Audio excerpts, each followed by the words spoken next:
feminist writer and professor of cultural studies and rhetoric and composition at Westchester University, Mary G. Perry, says in her article, Feminism and Cultural Studies and Composition, Locating Women and Men in College Writing Courses, she makes the argument that neutrality in the classroom is in fact impossible.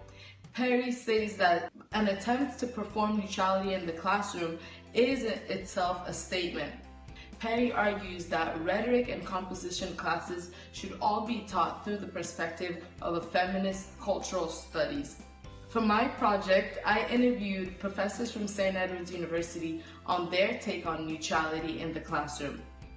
For this project, I limited my interviews to professors whose courses could bring up political, cultural, or ideological discussions.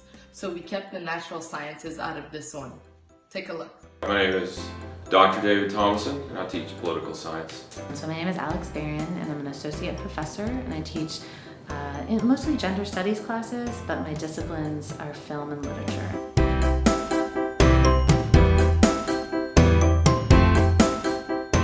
I don't like to talk about my own political views to the class. Neutrality to me means you want students to be able to make an argument on a position they feel strongly about, but I also have arguments that I want to make, and I think that there's times when a professor should make an argument about a particular point. Neutrality to me doesn't conflict with being engaged in discussion in the class. I think neutrality in the classroom is pretty difficult to achieve. And I think that sometimes when we think we're being neutral, we're just not being honest about having an opinion or having a bias or a perspective. So I would rather just be out front and upfront about my biases and say, I'm coming from this as a feminist, or I'm coming from this as a college professor, or I'm coming from this as somebody who doesn't support the sanctuary cities bill. And I just think if I say more specifically where I'm coming from, then, I don't know, it's more honest, it's more clear. I don't make my views the topic of conversation because I don't think that's what I'm teaching, right? But I can't imagine that people don't see that. And I suspect in reading some of my question gals that students did see that and did feel like I was silencing other views, and that's a shame. I regret that because I thought I was trying to make sure that nobody felt silenced, and that in fact that quieter voices had a place to be able to talk about why they felt the way they did. But it's hard when you have a majority of people and the loudest voices in the class feel one way. But I think it's important to try to get them to critique their own stance, and so that would allow the other side to provide some necessary critique also. I definitely think that there are people in my classes, especially if they're coming from a minority perspective, like let's say the whole class, like in our gender and globalization class, many people in the class seem interested in human rights and seem to come from a feminist perspective, even if we all define that differently. But I think if you were in the minority perspective, you didn't agree with feminist priorities, or you were coming from just a very conservative point of view, you could feel silenced. And I hate that as a teacher. I worry about it a lot. And I talk with other teachers a lot about it. It's definitely a danger, for sure. But I'm just not sure that me pretending to be neutral would fix that. I certainly don't want students to get the impression that I'm trying to promote one political view or worldview, one religious view. Obviously, I want students to make up their own minds about things. But at the same time, I don't want, just because the majority of the class believes something, I don't want to leave that open for, bullying the minority in the class. So I'll try to help bolster that other side. So that's what I'm talking about. When I say, my arguments, sometimes I just want to make the argument just to disagree, just to be the other side of the argument. Play devil's advocate on something. I constantly do that. In fact, the other day in class, I was just talking about how there's a whole model around voting, that it's not rational to vote. And so I'll basically argue that people that don't vote are more rational, and that people that are political science majors are irrational.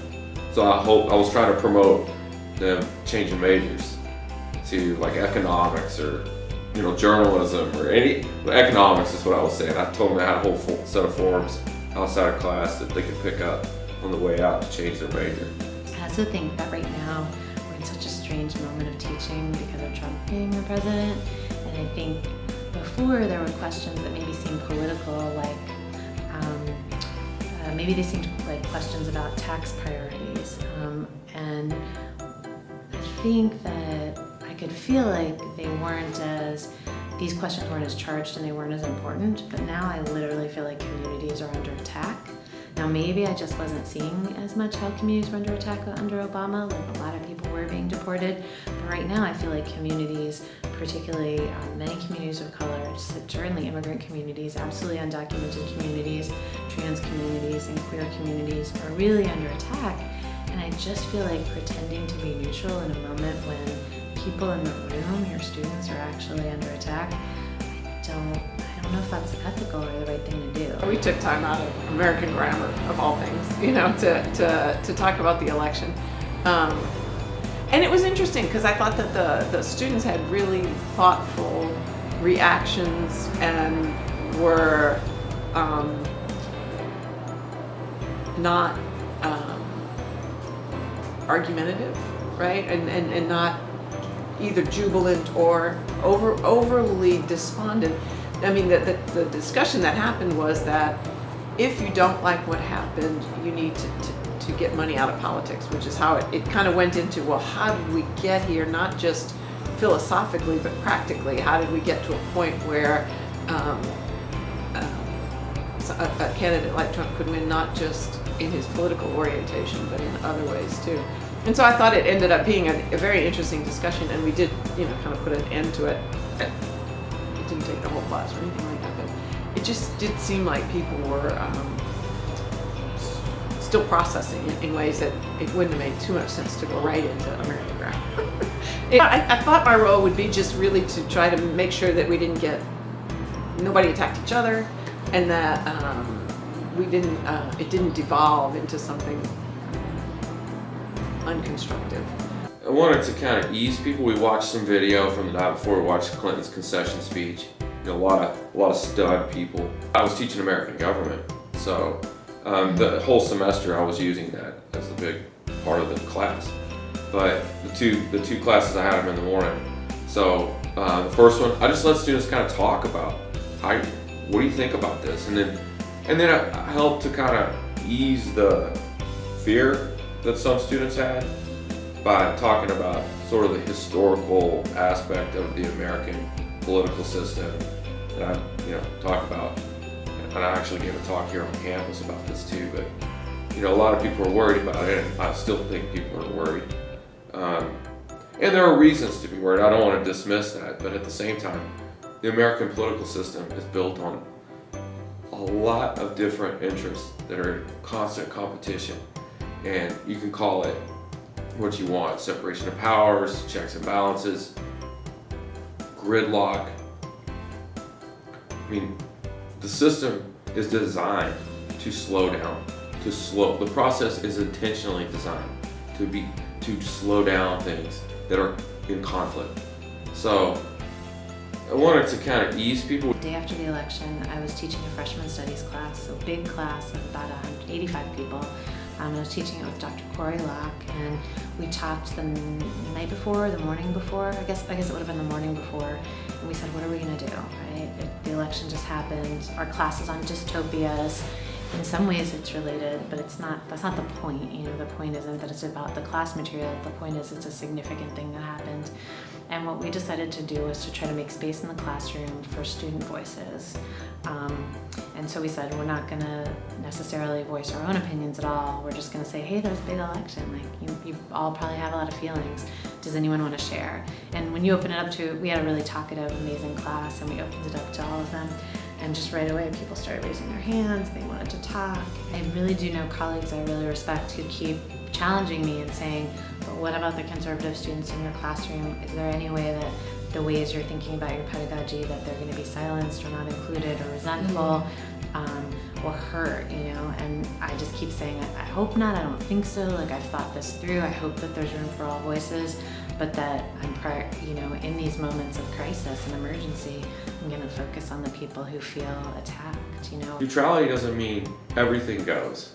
Neutrality doesn't mean that everything's relative, that there's no truth. I just absolutely disagree with that. I think neutrality means you absolutely want to believe something, and you want to have reasons for those beliefs, and you want to have reasons, and you want to hold to them strong. But you've got to be able to defend that, and you've got to be able to develop that. And if you can't do that in a class, where are you going to do that?